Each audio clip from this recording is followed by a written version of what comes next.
Today we're going to make an immobilizing splint for a trigger finger or thumb using thermoplastic.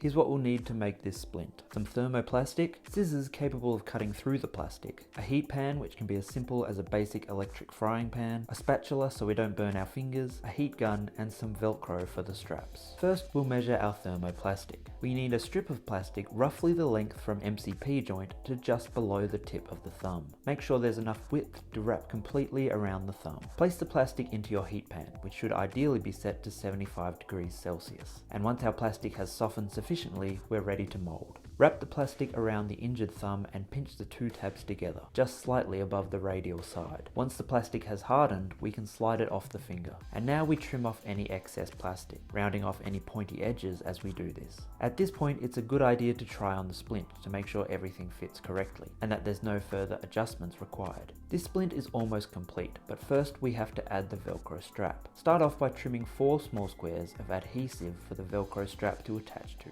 Next, we scratch the surface of our splint where we plan to attach the strap. Now we need our heat gun, and we gently apply heat to the scratched up section of our splint, which will make it easier for our Velcro squares to stick on. Finally, we need to reinforce our 4 Velcro squares. So we'll trim a very small strip from our original supply of thermoplastic. Using our heat gun again, we'll soften this strip until it becomes sticky, and then we can lay that down on top of the edges we want to reinforce. Apply your Velcro straps, trimming them down as needed. And with that, we have our finished thermoplastic splint for a trigger finger or thumb. Be sure to check out our full-length version of this tutorial for more in-depth information, and our video on creating a short arc motion splint for trigger finger. Feel free to leave any questions down below.